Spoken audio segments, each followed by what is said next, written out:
We've got a big cold blast and March freeze on the way for a lot of the central and eastern states as we head through the weekend and into next week, all courtesy of this jet stream dip right here on screen. However, we've got a flip to active weather looking to return as we head towards the end of next week and into next weekend with heavy rain on the way. In this video, I'll discuss everything in the upcoming pattern. Thanks so much for joining me here at One Nation Weather. Don't forget to check out the WeatherBell trial link in the description for the maps that I use throughout the video. And also, please don't forget to hit that subscribe button if you enjoy the content throughout, so I can give you those consistent, accurate, and easy to understand forecasts all of the time. Now let's take a look at those tornado reports that we got from Wednesday afternoon all the way through Friday afternoon. Sadly, a very unfortunate tornado outbreak occurring, especially in parts of eastern Indiana and northwestern Ohio there, even though the biggest risk areas, as you can see based on our Thursday severe weather outlooks that we saw, the enhanced risk zone and that 10% tornado risk zone issued by the Storm Prediction Center, we're back on over towards Oklahoma and Arkansas with a lower end threat there into parts of Ohio.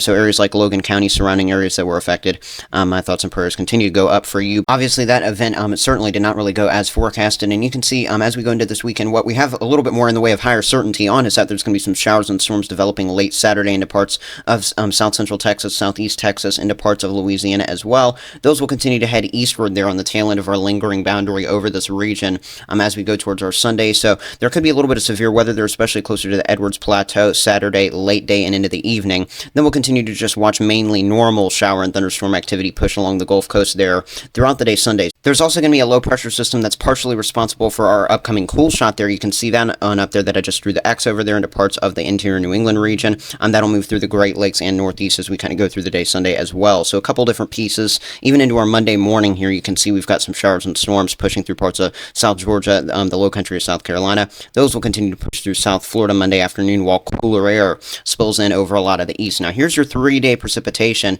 So this is the amount of rainfall that we're seeing really just all the way through this weekend and into the start of next week. You can see our biggest flooding threat is really looking to develop there into parts of southeast Texas, particularly from parts of the Austin, San Antonio region, all the way on over there just north of Houston and just south of Dallas. That stripe continuing into parts of Louisiana, southern Mississippi, southwest Alabama, some locally 1 to 2 inch, and even higher totals than that possible there in some of those heavier showers and storms. Notice also some light to moderate precipitation north of that line I just drew there through parts of the Great Lakes and Northeast. Closer to the lake, some of that will fall as snow. Notice there is kind of that dry middle ground region there from the central and northern plains in most cases, all the way on over there into a little bit of the mid-Atlantic as well. But look at the cooler air that's going to kind of surge on in behind that Great Lakes and Northeast low pressure system. While it's a weak system, it's kind of bringing a little bit of a trough down into the east. That will essentially allow for the polar jet stream to allow these 5, 10, 15 degree below average temperatures to make their way through the central U.S. Monday early morning, starting to move towards parts of the south and east, especially as we head towards Monday afternoon. So this is just your anomalies. This is not how cold the actual temperatures are. This is just in comparison to average, about 10, 15, 20 degrees below seasonal averages over parts of Kentucky, Tennessee, Alabama, Georgia as we kind of go through Monday, even into our Tuesday morning, a little bit below average over a lot of the east. I do think our anomalies are really going to start to lessen there unless you're in the far northern tier of the U.S. as we go towards Wednesday. Notice some of these red colors really starting to fill the central and even parts of the southern United States, despite Florida there still being in the blue as we head towards Wednesday afternoon. So let's go through the daily highs and our low temperatures here Saturday afternoon. It's smooth sailing with a lot of 60s and 70s over the southeastern United States, even into parts of the Midwest Ohio Valley, looking at a lot of 60s there for highs. There will be some 30s up there closer to the Canada line there in parts of, say, Minnesota. But you can see on as we go towards our Sunday in the morning, these are your low temperatures. Well, we've got mild 50s, 60s in the southeast. We've got temperatures in the teens and 20s on up there over the upper Midwest and parts of the Dakotas region there. And that's only going to continue to get cooler there. So even on Sunday afternoon, we're only touching the 20s to near 30 there over that region. And you can see in the south and eastern corridor of the U.S., we're keeping it still mild at this point before the anomalies surge in the 60s and 70s from parts of Oklahoma, Texas, all the way and over to parts of the Carolinas there. Florida even warmer. Look at this Monday in the morning. We've got teens and 20s for pretty much the entire Central Plains, Northern Plains, Great Lakes, even the Northeast region there. You can see anywhere north of that line that I just drew, you're below 50 there. So a lot of the south and east starting to cool off as well to more seasonable temperatures at least. Monday afternoon, look at this. You can see other than some warm warmer than average air in the high plains. It is much cooler than average in the east, as temperatures are in the really only the 30s and 40s for highs over lots of the Great Lakes, the Northeast, even parts of the Mid-Atlantic there. DC, it's going to be a cooler day as we go towards our Monday afternoon. The anomalies really start to impact the east, though, and actually get below average for low temperatures there at that point. Look at this, the entire country pretty much near or below freezing there, all the way on down closer to the Gulf Coast as well Tuesday morning. Parts of North Florida going to get close to a freeze as well Tuesday morning, so it is going to be a chilly time there as that anomalously cool air really starts to kick on in. But look at this, again, I mentioned as we head towards Tuesday and Wednesday, things are going to start to get closer to that warmer than average threshold over a lot of the central U.S. especially. Look at that, you can see those 70s there into parts of the central plains on Tuesday afternoon. Meanwhile, there in the east, where it was obviously that anomalously cold morning still at that point, you can see highs only in the 40s and 50s in a lot of the mid-Atlantic, and even cooler into parts of the north and east. So again, cooler than average air as we take a look at those European ensembles here. This is going to give us kind of a look at the overall precipitation trend.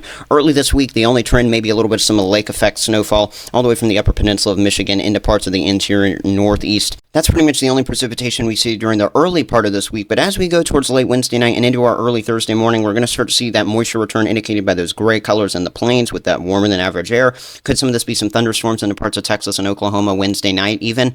That's not out of the question. Also some light precipitation, light high elevation snow Wednesday going into Thursday there over parts of the Mountain West and Pacific Northwest. But it's really as we go late day Thursday there, it looks like we'll see some kind of low pressure system, associated showers and storms develop over the Arklatex, the Arkla Miss, closer to that Gulf Coast region.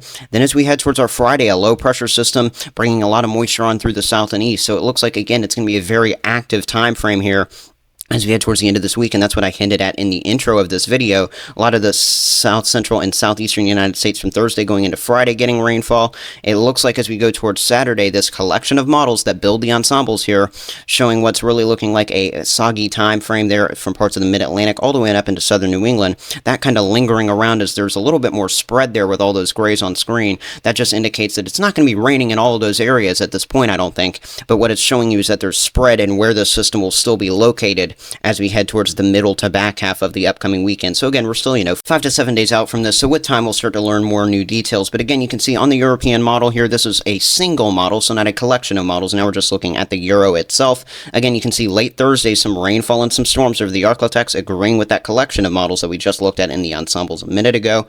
Still active over the northwest as we go through Thursday night and into our Friday, so that also agrees with those collection of models, the ensembles there. So what we're really seeing here is that the individual Euro model really agrees with its counterparts there in the collection. You can see a system kind of lingering around the south and east U.S. starting Friday, going all the way through this weekend into the mid-Atlantic there. Maybe some winter weather trying to develop out of that if it's cold enough out ahead of it, but at this point it just looks like some rain will try to push on up the coast as we head towards the back half of next week and into early next week if this pattern look continues. Again, we're still very far out from this.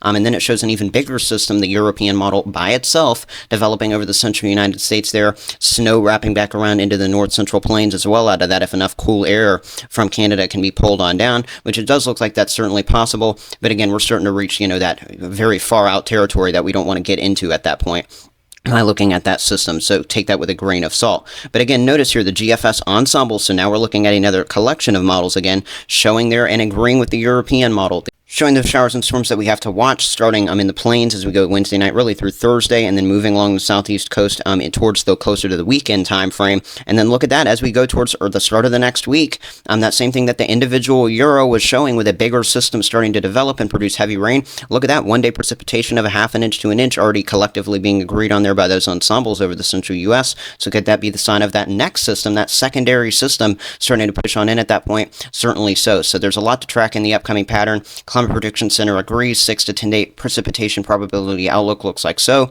Pretty much the entire country except for a tiny sliver there of southwest Texas there showing the above average precipitation indicated by those green colors. And then looking at the 6 to 10 day temperature outlook here from the Climate Prediction Center, you can see a little bit above average in the south, a little bit below average up north. So that's kind of a little bit of a weird trend. We don't really often see that. Often it's cool on one side of the country, more like what this graphic is showing with the 8 to 14 day temperature outlook. And notice there's here's that look. You can see that warmer air curling from Florida, then back on up into the Great Lakes. You've got a little bit of a cooler push into the central U.S. That 8 to 14 day range, it does include that time frame where that second storm, that bigger looking storm that the Euro model, some of the ensembles were showing there over the central United States, that's when that could form. So it's certainly very interesting to kind of see how the Climate Prediction Center has those temperatures outlined and almost looking like a low pressure system is drawing warmer air out ahead of it, cooler air behind it. We'll continue to track it, so subscribe to the channel, leave a comment down below, check out the WeatherBell Maps trial. I'll see you next time.